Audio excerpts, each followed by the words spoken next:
first, then we'll get to the mission and vision. So I'd like to invite everyone to stand and sing along with us, please.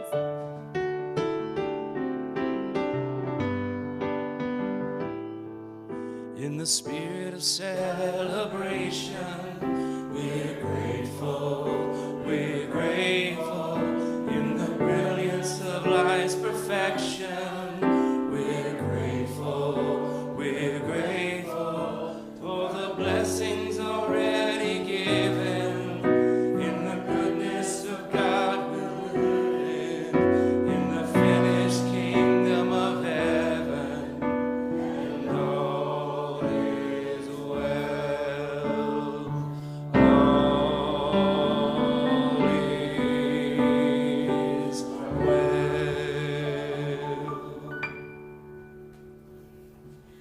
Thank you. Please be seated. So now I'd like to invite you in reading and saying our mission statement together. We are building a vibrant community, cultivating a garden of spiritual growth, honoring vulnerability, creating a safe place of comfort and peace where all are welcome and accepted. And our vision. Genesis is a bright beacon with an unshakable heart of love, accepting all. A home for the soul where we each creatively express our spiritual brilliance. I hope you get a chance to see and experience that as you celebrate with us today. So we have some announcements, but first I want to introduce if we have any first-time guests. If this is your first time, we'd love to connect with you. And we know everyone prefers a different method of communication, so we have connection cards at the welcome table that you can fill out, and then we can collect those during the time we collect our offering basket toward the end. There's also a QR code that you can scan and give us your information that way. And that will give us an opportunity to provide you with important information for everything that you need to know about Genesis and what we do here.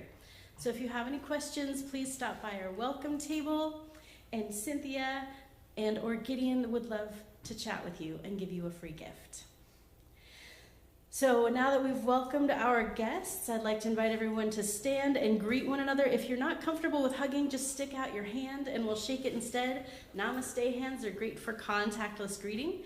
And then you can remain seated if you prefer not to mingle. As our practitioner is holding vigil, we'll just stay seated.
So next, I would like to thank those that are in service today.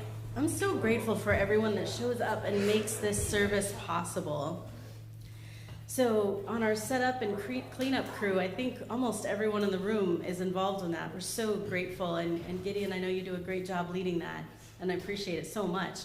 Our morning greeters today are Gideon and Cynthia, and Lori. Our morning greeter is Lori. Lori, thank you for doing that today. And then on our projector and video, we have Michael and we have Eric. Our online host is Cal. Our sound tech is Jim, collecting our offering today. is Gideon.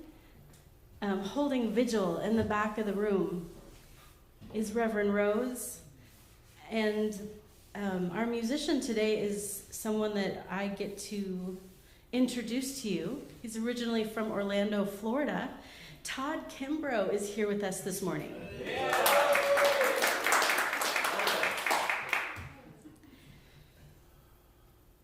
So if you would, Todd, lead us in our centering song, Breathe and Turn Within.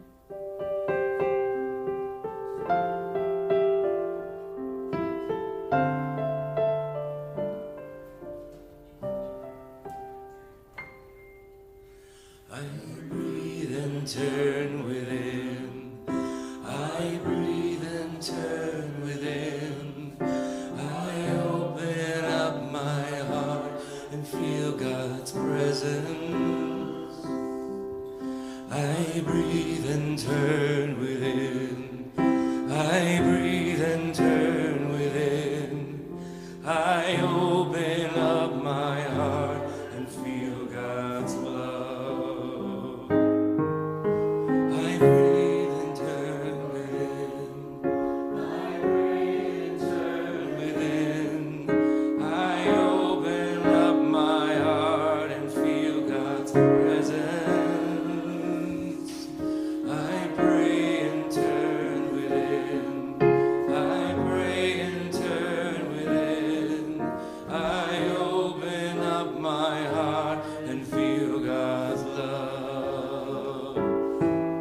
I sing and turn within.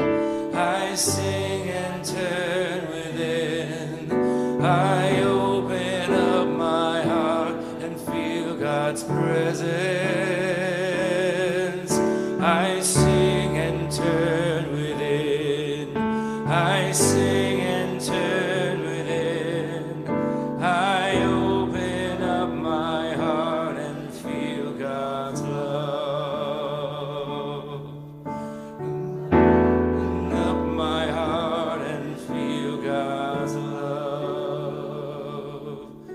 I open up my heart and I feel God's love.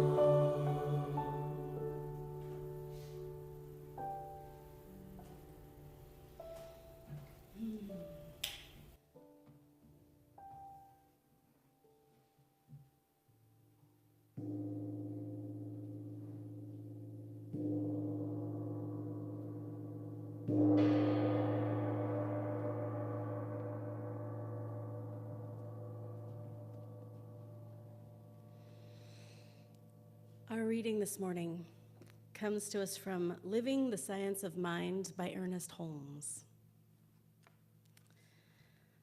This little snippet is entitled, Love Dissolves Fear.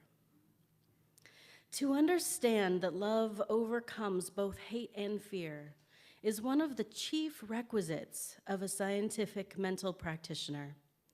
Love does not overcome hate and fear by argument or force, but by some subtle power of transformation, transmutation, sublimation, invisible in its essence, but apparent through its act. As light overcomes the darkness, as the presence of heat causes the atmosphere of the room to change until it is warm and comfortable, so the radiant presence of love and peace dissipates fear, hate, and confusion. In every series of treatments, the practitioner should bring out these points of being relative to his patient. His patient is dominated by love and appreciated in love by everyone who contacts him or her. Fear and hate cannot motivate him or her, cannot operate through him or her, cannot do anything to him or her, do not belong to him, and are not a part of him. Nothing enters his consciousness but a sense of peace. The practitioner does not fight evil. He knows there is no evil. He knows there is no reversal of his thought, that the statements which he has made about his patient are the truth about him. He knows that the truth does absolutely, positively, immediately, and permanently uproot, cast out, and forever obliterate every negation about his patient. He knows that his patient is not controlled by material laws or governed by others' thoughts. He covers them with love. Love is the victor in every case. Love breaks down the iron bars of thought, shatters the walls of material belief, severs the chain of bondage which thought has imposed, and sets the captive free. Please join me in prayer. So I just take a moment, I take a breath where I come to that still center point of my being and recognize there is only one life, one God, one energy, one purpose, and that is the purpose of love, the life of love itself in expression. So I just recognize that everything seen and unseen is love coming forth in expression, and it is that which motivates and moves myself and in every person in this room, every person in this world. And our dance with it is that which determines how we experience our lives. So I just speak my word that as we come together in community this morning, we simply allow ourselves to dance harmoniously and gracefully in partnership with that concept that is rooted deep within us, that is love itself. We allow ourselves to know that we are worthy of this partnership. We allow ourselves to know the truth that we are based and come from this energy that is this ever powerful love. So we just allow this life of love itself to illuminate our body, to guide our health, our well-being, to inspire our willingness to receive support, to inspire us to be in connection, that we may flow in that space of love, that circulation of life itself is a healing property, a healing principle that works not only in every cell of our physical being, but in every corner of our mind, wiping clear, wiping clean, and removing any obstacles in our thought or consciousness that might stand in the way of us experiencing that which we desire and living out our dreams in accordance with the highest and best that Spirit has to offer. So we just allow, we let go and allow ourselves to be in this space of love, to be in harmony with this dance of love. So in deep gratitude for this opportunity, this time together, and this knowing and this way of being, we just allow ourselves to be steeped in that gratitude, saying thank you.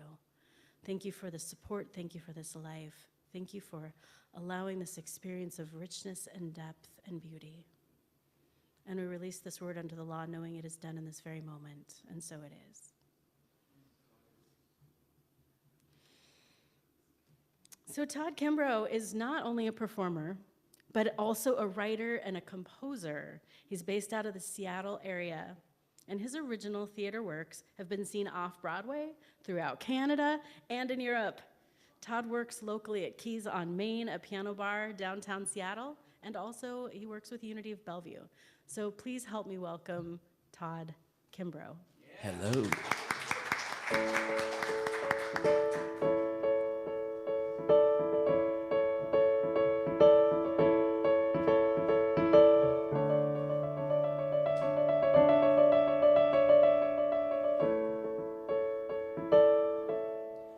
I want to run. I want to hide. I want to tear down the walls that hold me inside. I want to reach out, touch the flame, where the streets have no name.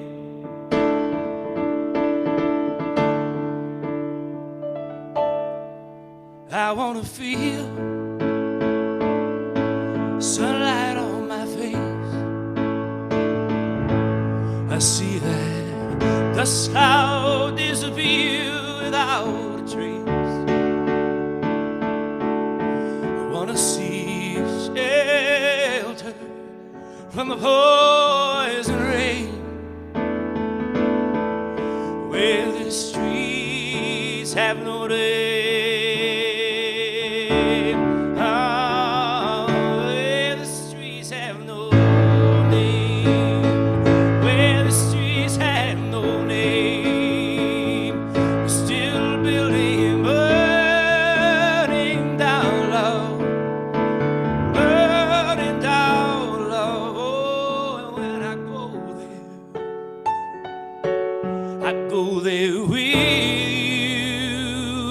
is all I can do.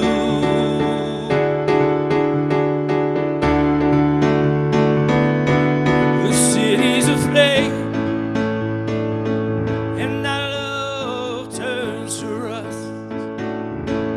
We're beaten and blown by the wind and trampled in dust. Show me a place high on a desert plain, where the streets have no name. Ah, where the streets have no name, where the streets have no name. We're still building and blown by the wind, blown by the wind. Oh, can't you see them? See our love turn to rust. We're still beating and blown by the wind. We're blown by the wind. And when I go there with you. It's all I can do.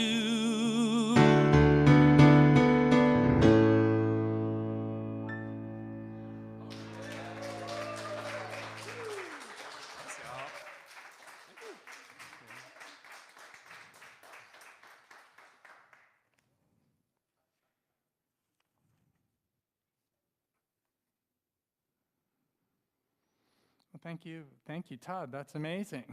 I'm glad we get to hear you this week. Looking forward now. I can hardly wait till my sermon is over so I can hear your next song. Right now. So this is good. It's nice having talent. It's a good problem to have, an excess of talent. So this week is about the fire of infinite love, and here's our affirmation. I let the fire of infinite love blaze in my heart. Let's say it a couple of times together. I let the fire of infinite love blaze in my heart. I let the fire of infinite love blaze in my heart. And this is part of our vision, that Genesis has an unshakable heart of love. And so we're going to be leaning into, what do we do with our unshakable heart of love? How do we make that part of our lives? We have been, this year, our theme has been a grand rising. And this is our final month of a grand rising before we move into next year's theme. And today's talk is called Hearts Ablaze. Obviously why, but for our grand rising, that we're like a gymnast who does twists and turns when, after all the flips are over, we land on our feet. And so this is what we're doing this month, is ending our grand rising, ending up on our feet. Last week we talked about standing on our principles of thought, and we can move the world from our principles, as Ernest Holmes did, and as Charles Dickens did, as the man who created Christmas. And this week, we're going to talk about, our exemplar is going to be Buddha. It's Buddha's Enlightenment Day. different countries have different enlightenment days for Buddha. But today, the 8th of December is always going to be the Buddha Enlightenment Day for Vietnam and for China, because he was, in fact, enlightened on the 8th day of the 12th month.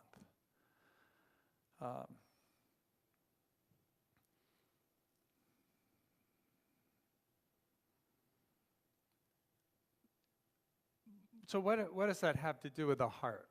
I want to talk about the heart because according to Jill Bolte Taylor of famously of the TED Talk, My Stroke of Insight, and also who wrote the book we studied about our brain architecture, whole brain living. Jill Bolte Taylor observes that we are feeling creatures who think. We spend so much time practicing thinking and living in a society that communicates via thinking, via the intellect, that it's easy to forget that really thinking is an add-on to this whole feeling thing, which has been the foundation of our creation, the foundation of our architecture. And so it's easy to forget how powerful the heart is going to be in our world.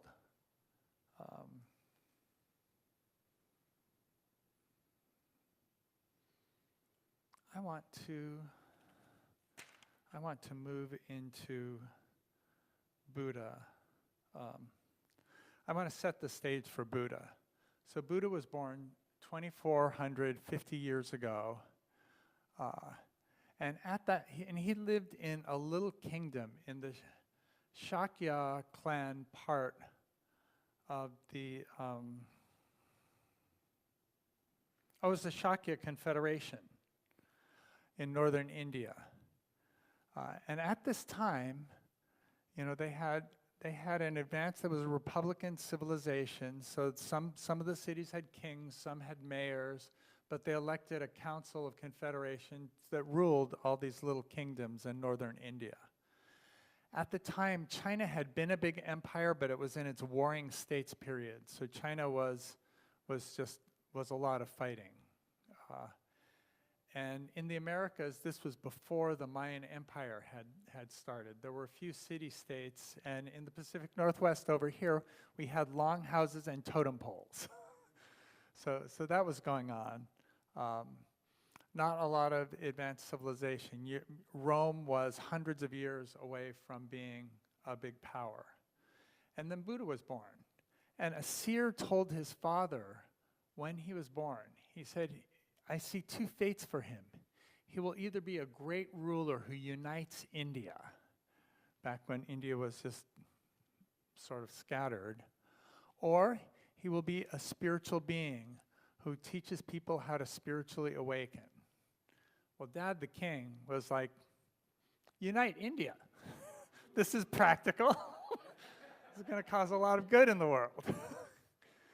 And so he decided, as a way to have him unite India, he would shield him from all the troubles of the world. And so for he grew up not knowing about any troubles in the world. And then one day he went on a fateful chariot ride where he got to find out that there was such a thing as illness, aging, and death. And this shattered his world. He saw that he had been living in a world of dreams, a world where he was he was protected from reality. And so he was determined to go. He knew that there was an answer to this. And to him, it was like, there's so much suffering in the world. I need to find a way to end the suffering. And I need to know the truth. I need to live in the truth of who we are so that I can end suffering. And so that was his goal. And he went and he talked to the wisest men in the world to come up with the most advanced spiritual technology.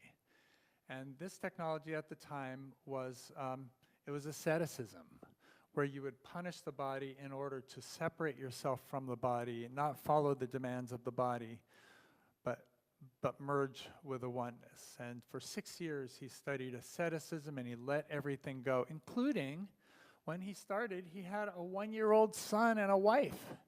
And he left them, he left them at the palace. They weren't starving. But he did leave them. So it was really, abandoning everything. And what he found was he made progress on the path to enlightenment. And his enemy was Mara.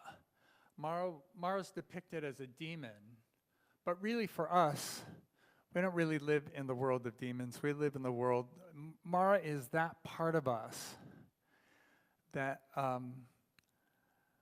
that resists. It's the resistance. It's the I can't do it. It's too hard. It isn't worth it anyway, or you aren't worth it, or why are we doing this? And so the stories of Buddha depict these great battles he has with Mara. You know, one of them I especially like. Mara says, "What right have you to seek enlightenment?" And Buddha touches the earth with his bare skin, and the earth says, "He has every right. He's part of us. We're all part of it." But he ended up, the whole reason he went into enlightenment was because he didn't like to see people suffer, and he was suffering. And so this is where he started moving into his heart. And really the key to his enlightenment was he remembered as a child one day, he was sitting under a rose apple tree. And a rose apple, it looks like a regular apple and it tastes like a regular apple, but when you do slices, they're sort of pink flesh instead of interior instead of white. They're really good. But which is maybe why he was in that day transported to a state of oneness. He felt that loved and embraced by the universe, and he was loving the universe, and he felt like the world is good. The world will take care of me.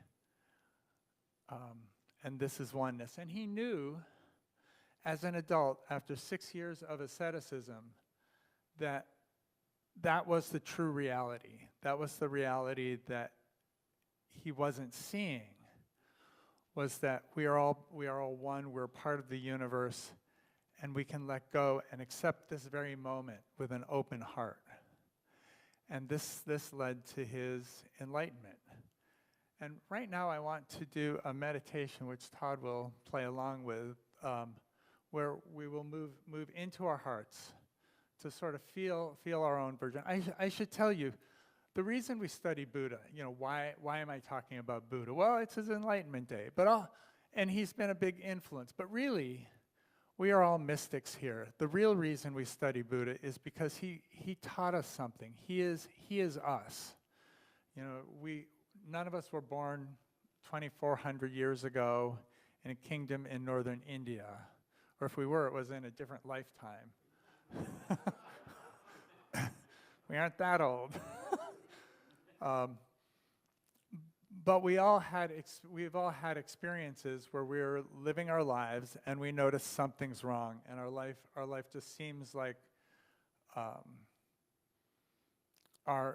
we just get a big shift in reality. I had that the first time I had a child. The day before I had a child, I was in grad school. I was obsessed with getting my homework done. I had lots of goals and ambitions. I was going to do things after school. I had lots of work to do.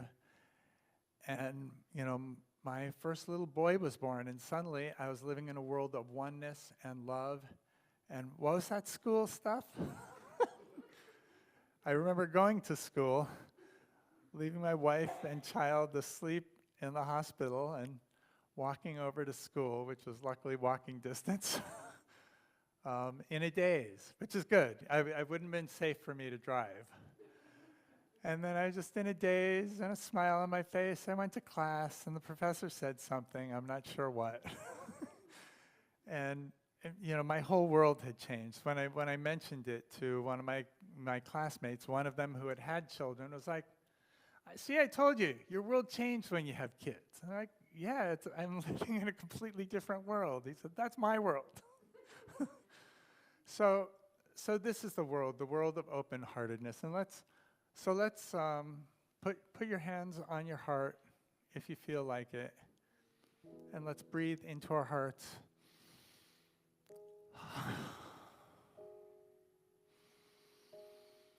And moving your awareness into your heart, we want a feeling of appreciation, of gratitude in our hearts. So think of someone or something that you love, that you like. A pet, a family member, or an event.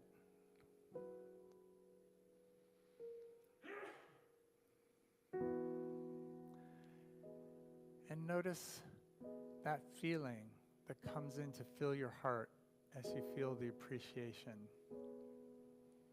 It fills your heart, and then it expands beyond your heart and fills your whole body. And see if you can allow yourself to just lie back, lean back into that love, into that ease, into that joy. And see if you can tell where you end and it begins.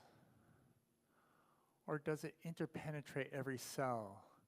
Does it surround and enfold you? Are we part of it?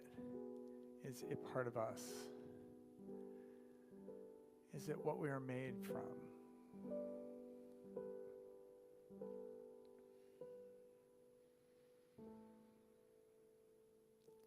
And let's reach out with our awareness outside of ourselves to connect with everyone else in this room, everyone else listening to this talk right now. And we can feel the outreach of love, of appreciation, of connection.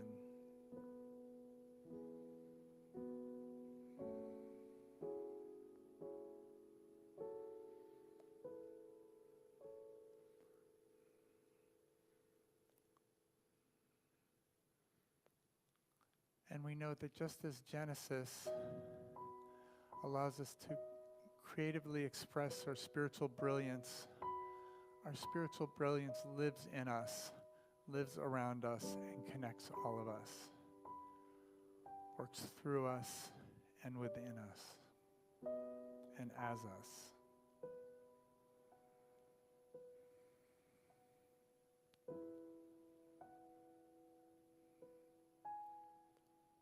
And now let's just take another deep inhalation.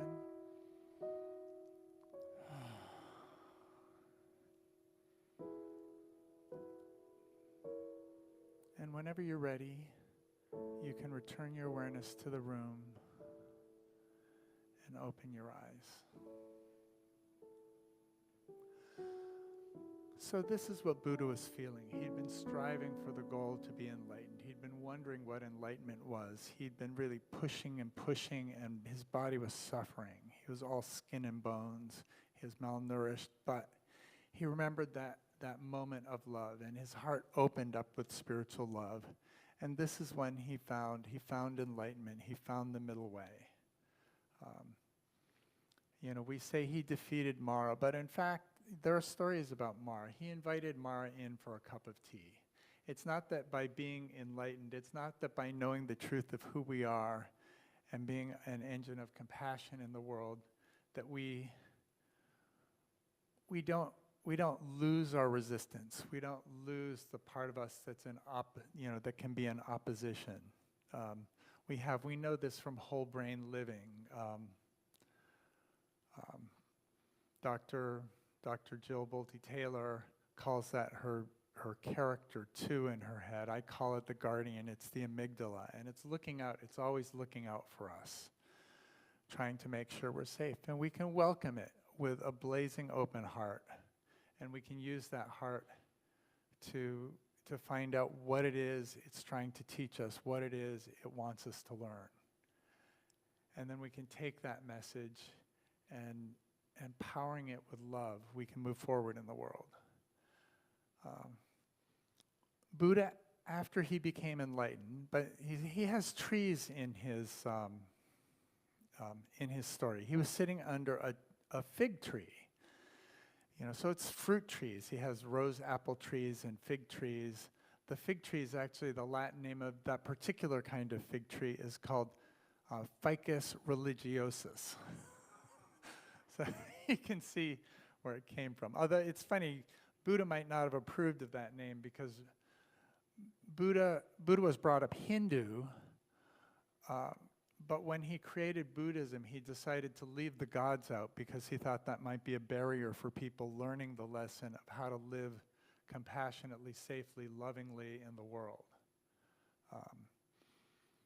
But it turns out to become a large religion. Buddha and Jesus don't get to say what we do with their teachings. But that's up to us. After he'd been enlightened, and people were hearing stories about him being able to convey the message of how they can also follow the middle path. I should say his friends, the ascetics, were very displeased. And most of them told him he was wrecking. He would have been a great ascetic, and he was wrecking, giving up a good career. But in the end, most of them ended up following him. They're like, maybe I'll try this middle way. Being starving all the time is not the most pleasant thing. Buddha's father invited him to come back to his hometown, so he went back, and he met up with his wife and son. His son was 7, Rahula, and his wife and son both wanted to become students of his, and so they moved out of the city and back, to the fig tree with Buddha and formed a community there. The son was one of the early people who was enlightened.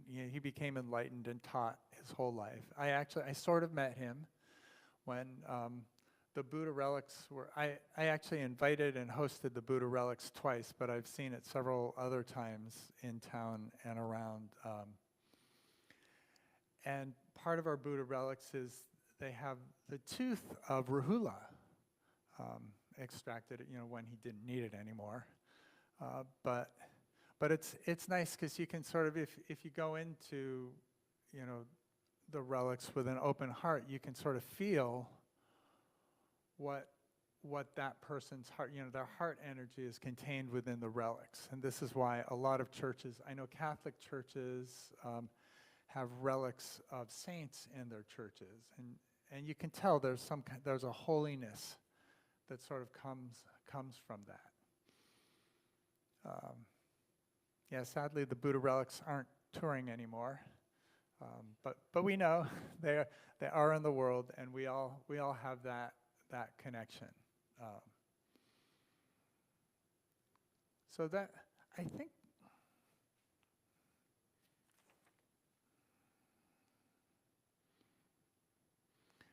so when he became enlightened, what's our enlightenment? It sounds like when I was young, I really, really wanted to be enlightened. I was like, I thought I'd be like Superman. I could fly, I could turn invisible, turn water into wine. And what sages tell us is superpowers are different than enlightenment. But I do have a superpower of being able to awaken a blazing heart even when, I don't feel like it. And connect with a bunch of wonderful people about, bring compassion into the world and bring connection into the world and know that we are all one together. Things like that are part of our practice. The example people use is if life is like, we see all these, it's like being in a movie theater and you see all this thing happening on screen, and there's stories and there's drama and there's action and there's lights and there's sound. And enlightenment is noticing that you aren't the flickering lights. You're the screen that the light's projected on. We are our true self. It isn't our true selves. Our divine selves is the screen, is the love energy that lives through, that we live through. That's part and parcel of us. That we are immersed and embedded in. And our bodies are wonderful, beloved bodies that grow and work and are imbued with this love energy.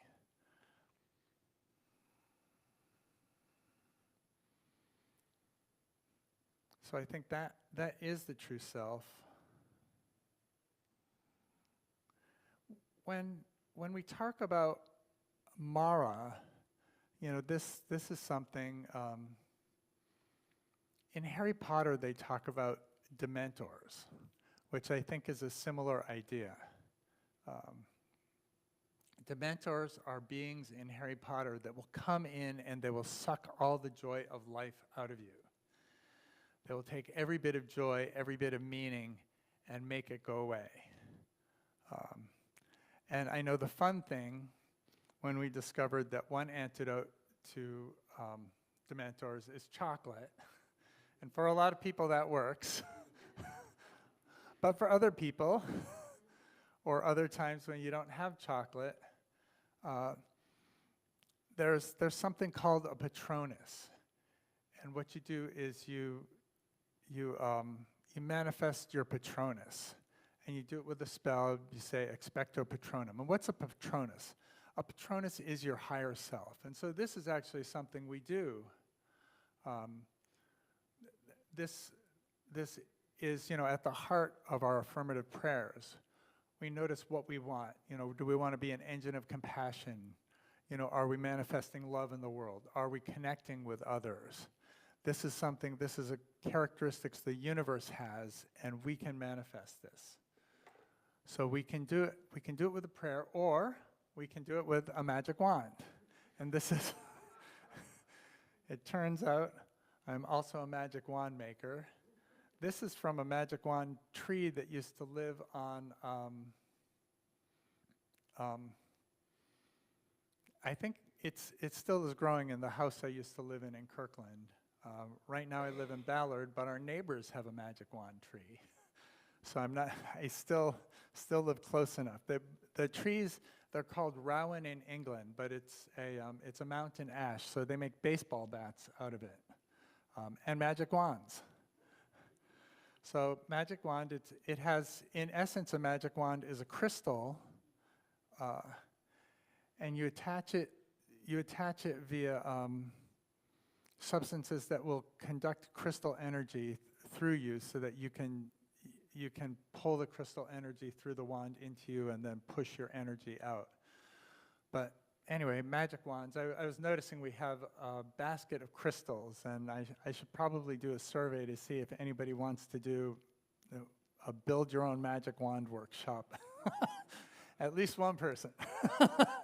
2, 3, okay. This is part of our future. Yeah, I go for the simple, straightforward magic wands. You should see Christie's magic wands. They are the most beautiful magic wands in the world, and they still work. So we'll schedule that. So let's pretend we have a magic wand, and let's just think of what characteristic we'd like to bring into our lives right now. Do you want to bring in it? It should be a big open heart. And let's just say, expecto Patronum. Expecto Patronum. One more time. Expecto Patronum. And you see that brings the energy. That, I'll tell you, not much, Mara will run away. The Dementors will run away when they see your Patronus, your true self. Because they rely, those kind of thoughts rely on the belief that we are nothing more than a being of flesh right here, that there is no beyond, there is no bigness to us, that we are constricted. And so expecto Patronum helps us expand. Opening our heart helps us expand. Buddha gets to expand.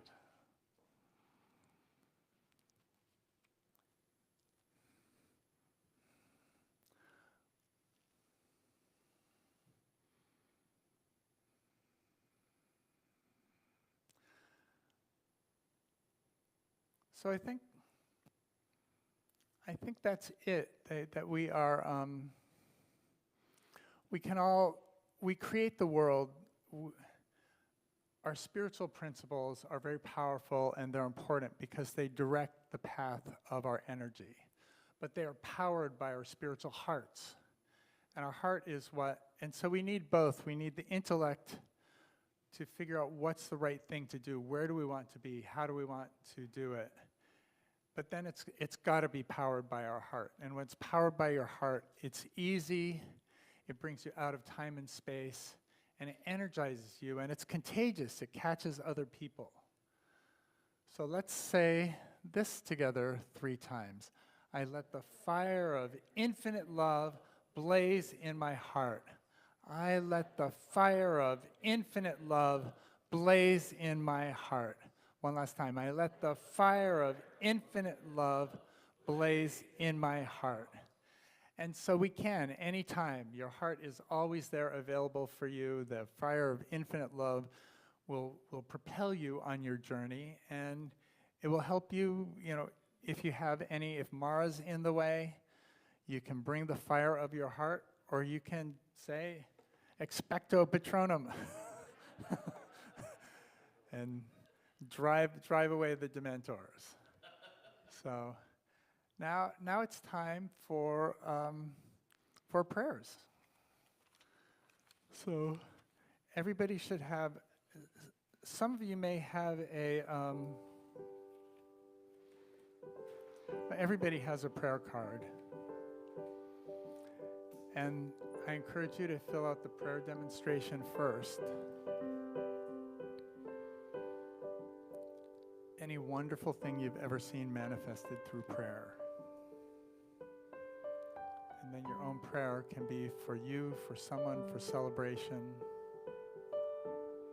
for anyone in the world.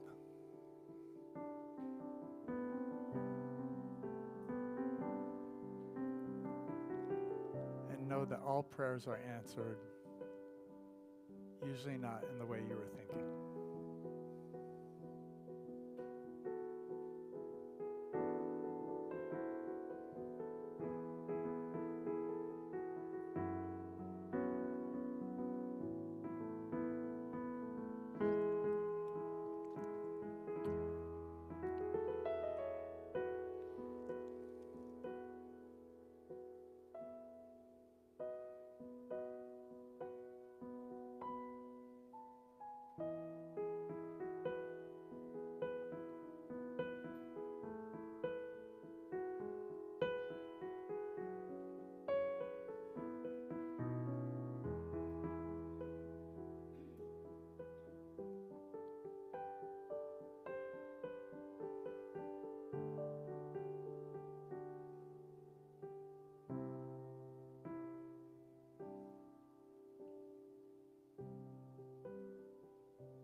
And now, even more music from Todd.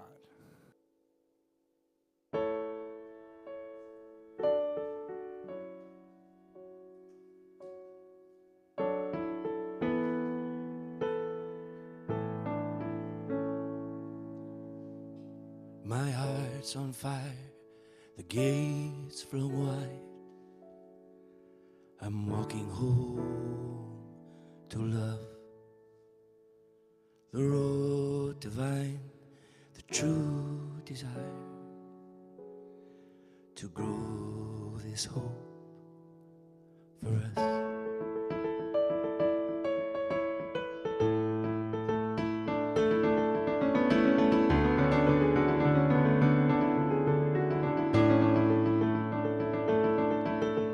So cover my spirit in shades of gold. This heart is not too hard to hold. Let's count every blessing each morning we rise. We come alive. We come alive.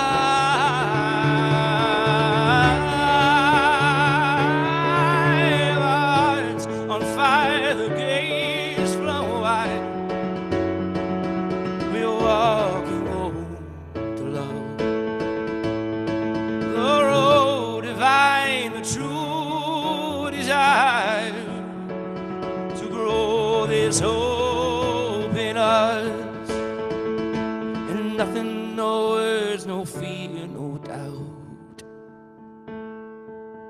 will ever put this ember out.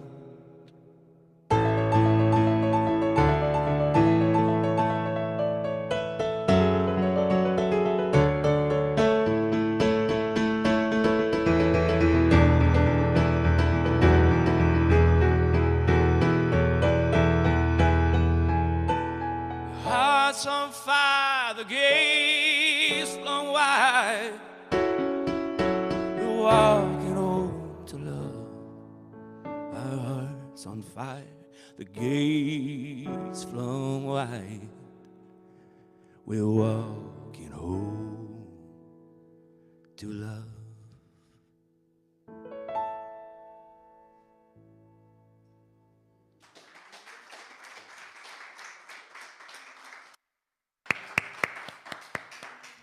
Thank you so much for that, Todd. It's incredible. So on that note, we have some announcements. We're going to be offering a class in January called The Mystical Path. I get to facilitate that. I'm so excited, and I would love to have you all come take that class with me. It's like, 7 weeks? It starts January 16th. Registration. So make sure you get signed up before the price goes up to its full price. Right now, you get the early registration discount. This is going to be a really cool class right now because it's an opportunity for us to look at how we all are coming from a different understanding of spirituality and religion and how we can connect in productive ways. And right now, the way we are in our world, I think it's very timely that we talk about how to connect when we're coming from different perspectives. And where is that mystical path, that middle path that we're all connected, that spot where we meet? And we're gonna not only explore that, but then that mystical path and what our walk looks like. And we're really gonna get to dive into playing with that. It's gonna be a rich playground. So you can sign up online, you can sign up at the welcome table. Also, I want to let you know, if you're not currently part of one of our care circles, it is such a rich opportunity. It's a group there's small groups within this bigger community that meet on a monthly basis, and you can connect with Karen if you aren't sure how to get in touch. You can leave comments on Facebook, or you can email us at our web address online to get more information. So I encourage you to check that out. Also, save the date, Sunday, January 26th, we are headed to Sound Foundations to build a tiny home. So we will meet to work, connect, and serve our community in a hands-on way. We do need at least 10 people. You're welcome to bring friends and family, even if they're not members of our community. So it's just a great time to come together in service. Also, after the service today, we will have our book study that will continue, so I invite you to stick around after the service for our book study.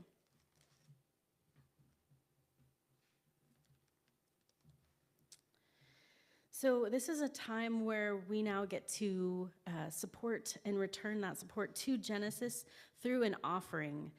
So I would like to invite you to share an offering with us. And this is an opportunity to participate in circulation.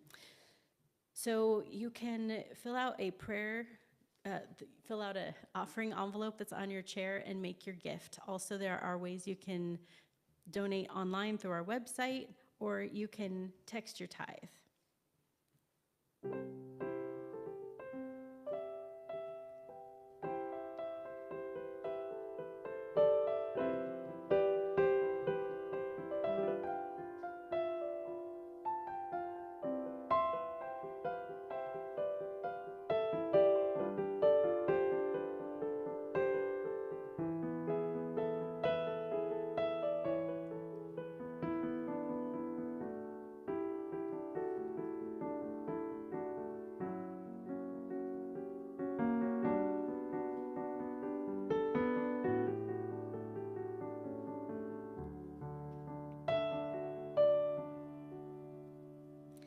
And so now we're going to hold our prayer request and our offering to our heart and say our offering blessing together.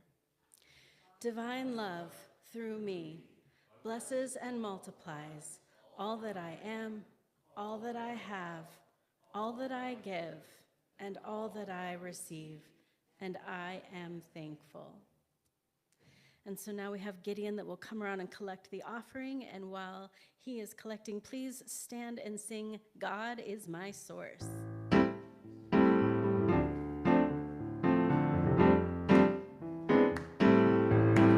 God is my source, God is my power, God gives me everything I need. So I give thanks for all my blessings, God gives me everything I need. God is my source, God is my power, God gives me everything I need. So I give thanks for all my blessings, God gives me everything I need. God is my source, God gives me everything I need. So I give thanks for all my blessings, God gives me everything I need. God gives me everything I need.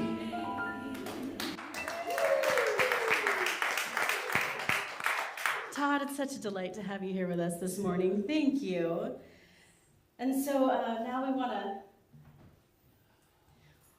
want to bless the offering, and it's with open hearts that we receive these gifts, knowing that these fruits come forth, do powerful works. We bless the givers, knowing that as we give, we receive tenfold. So in deep gratitude, we give thanks. And so it is. So thank you all for joining us today. We invite you to join us after the service for food and fellowship. And we are so grateful to our supper club home group that helped bring food for that. And then stay for the book club after if you can. So now please stand and join with us in singing our closing song, I Release and I Let Go.